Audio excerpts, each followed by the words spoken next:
ada hal yang mau saya tanyakan tentang pembelajaran daring, bagaimana pendampingan ibu terhadap anak ibu selama belajar daring. Terus saya tanya, yang pertama itu hal apa yang biasanya jadi kendala ibu selama mendampingi Afifah belajar daring, Bu? Biasanya sih masalah ini bangun tidur. Susah jadwalnya. Jadwalnya itu agak susah. Terus kalau beda cara mengajarnya, guru itu kayak lebih menghargai gurunya daripada orang tua, dan banyak bermainnya juga. Sulit menurut mungkin ya. Iya begitu. Terus yang kedua, apa bapak atau ibu selalu mendampingi anak selama pembelajaran daring? Iya, Selalu. Apa yang jadi kendala ibu selama pembelajaran daring? susah diajak belajar. Susah. Iya, tidak mau dia belajar. Katanya dia bukan guruku. Saya yang ajar ke ibunya. Jadi anak bilang begitu ya, Bu. Jadi anak lebih senang dia belajar sama gurunya. Apa yang ibu lakukan untuk meningkatkan motivasi belajar anak ibu? Apa misalkan karena misalkan anak ibu marah belajar, terus dijanjikan sesuatu pada dia, Dikasih hadiah, kasih hadiah, iya. Baru belajar lagi jalan-jalan. Nah, bagaimana cara ibu untuk membuat lingkungan rumah itu menjadi nyaman untuk anak dalam pembelajaran daring? Saya kasih tiket yang buruk dikenaan sama angka-angka itu dengan gambaran binatang Karena masih kelas 1 iya. Apa yang ibu lakukan kalau seumpama tugas anak ibu menunjukkan sering ditunda, mungkin nanti pengerjaan tugasnya Kerja sama kamu iya, kerja sama saya bagian yang dikerjakan? iya. Apa yang biasanya menjadi kendala ibu dalam pembelajaran daring? Hal pertama mungkin anaknya ya, dari anaknya. Kalau misalnya dalam waktu yang daring sekarang, karena kan kalau daring dia dari rumah, sedangkan saya bekerja, dapat tugasnya itu pagi. Tapi hal pertama itu saya harus membagi waktu ya. Biasanya saya bilang ke gurunya nanti dikirim malam aja supaya saya bisa mendampingi anaknya. Apa bapak atau ibu selalu mendampingi anak selama pembelajaran daring? Iya, kalau saya berbeda. Bagaimana dengan prestasi belajar anak ibu? Apakah ada penurunan selama pembelajaran daring? Menurut saya ada, sangat banyak. Bisa dijelaskan apa itu Bu yang mengalami penurunannya? Prestasi apa? Nah, misalnya dari dia kan masih kelas 4 ya, dari cara menulisnya yang biasanya dulunya kan rapi, apalagi kalau di sekolah kan pasti ada buku yang mengawasi kan ya, tulisan apa. Kalau di rumah kan namanya juga orang tua yang ngajarin, ya pasti dia ya terserah yang ini saya udah nulis gitu. Yang penting sudah selesai. Sudah selesai tugasnya. Kemudian ada beberapa peran orang tua Bu yang penting dalam selama mendampingi anak belajar dari rumah.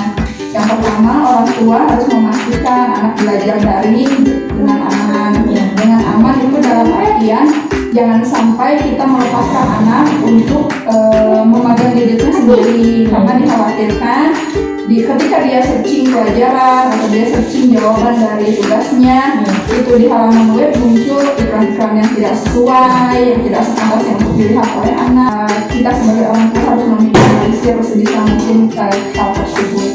Kemudian memberi semangat kepada anak juga menjadi faktor penting untuk keberlangsungan pembelajaran daring. Kita sebisa mungkin kita menciptakan suasana yang menyenangkan, diberikan ruangan khusus untuk belajar agar anak tidak terganggu oleh mainan atau benda elektronik di sekitarnya. Kemudian orang tua juga sebagai fasilitator di rumah.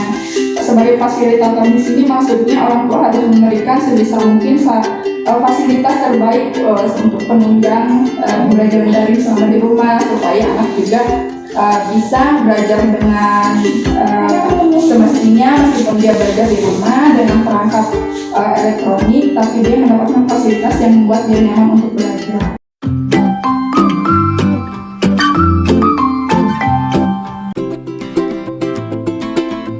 Sudah berapa lama Ibu mengajar di sini?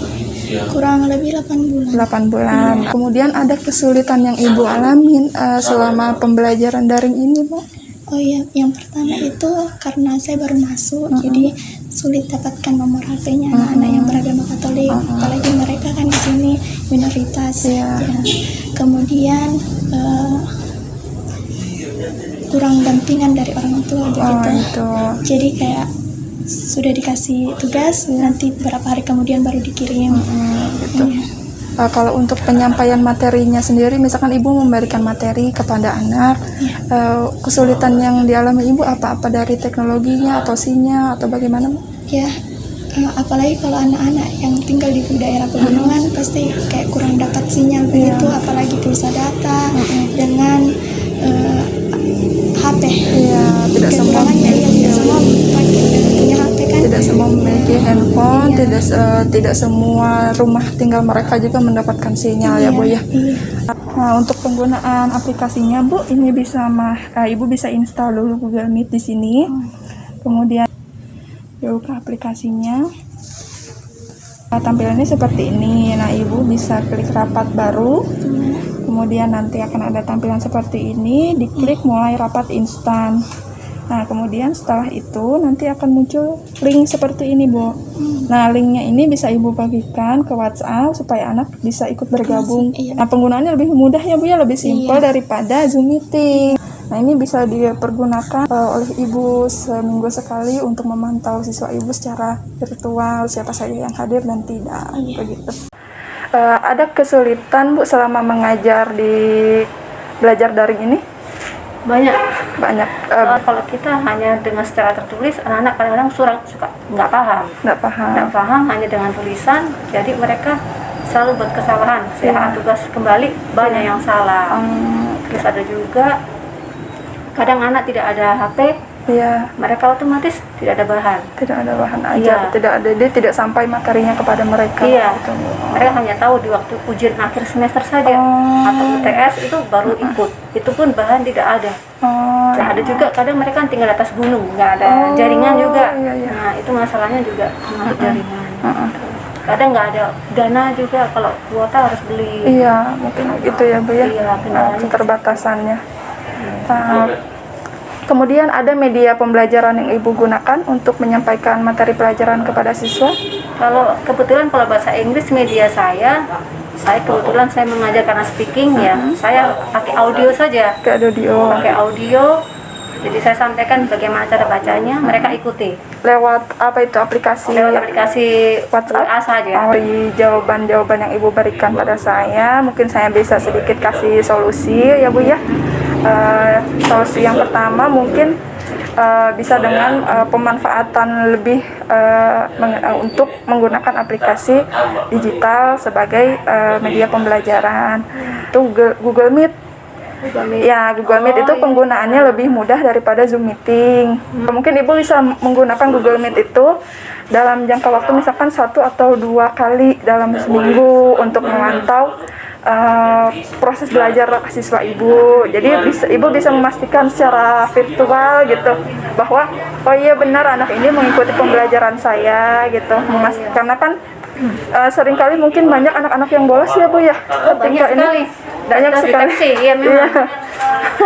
Iya, mungkin kalau misalkan Ibu mengadakan pertemuan secara virtual 1 atau 2 kali dalam seminggu, jadi Ibu bisa memastikan siapa saja yang memang hadir di pembelajaran Ibu. Ya. Nah, kemudian inovasi bahan ajar juga, video bisa menjadi salah satu inovasi bahan ajar yang Ibu pergunakan. Misalkan Ibu merekam penjelasan Ibu melalui video, kemudian Ibu upload di YouTube atau di YouTube, nah, kemudian Ibu bagikan linknya di WhatsApp group. Nah, nanti untuk anak-anak yang tidak memiliki handphone, keterbatasan mengenai kuota internet, mereka bisa bergabung dengan temannya yang lain. Mungkin ada teman dekatnya atau siapa, dibuat kelompok belajar sesuai tempat tinggal mereka. Jadi video itu bisa mereka tonton berulang-ulang. Jadi mereka juga tidak ketinggalan materi yang ibu berikan. Begitu.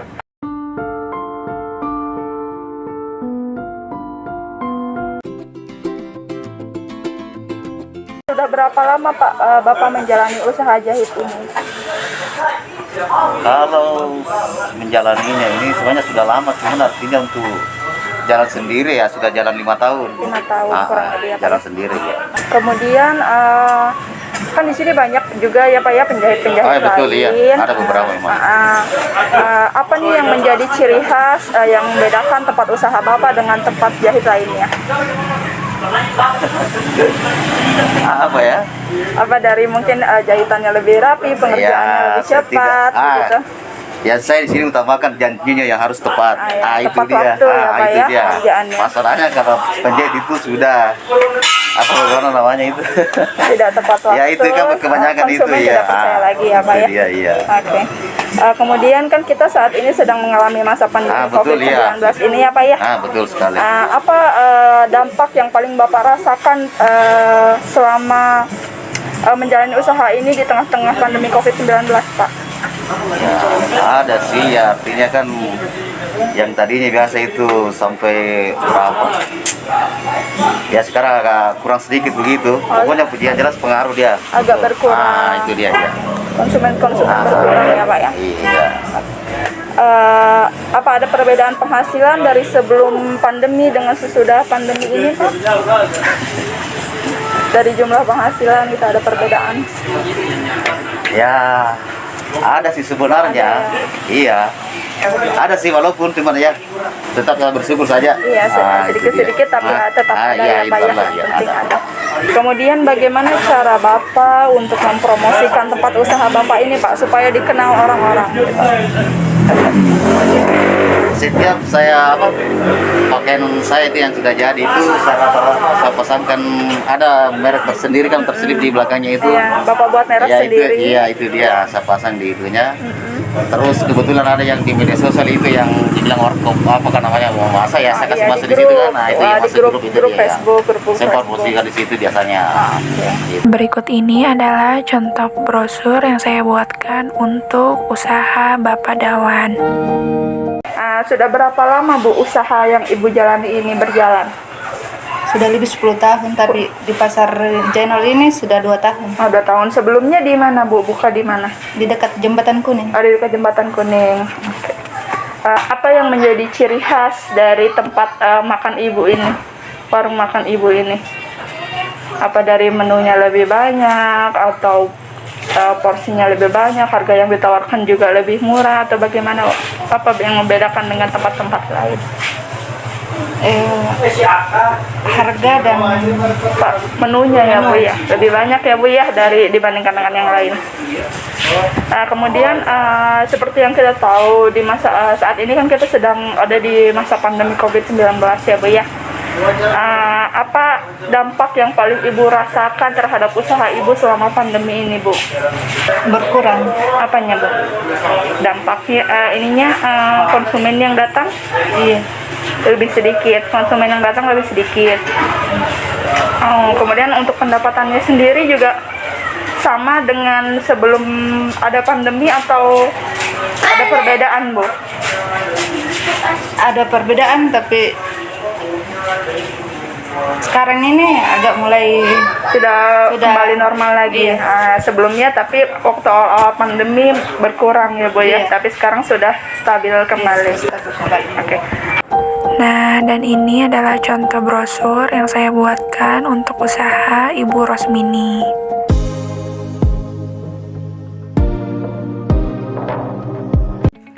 Sekian dulu ya kegiatan KKN kita kali ini. Terima kasih untuk semua pihak-pihak yang terlibat. Sampai berjumpa lagi di lain kesempatan. Dadah!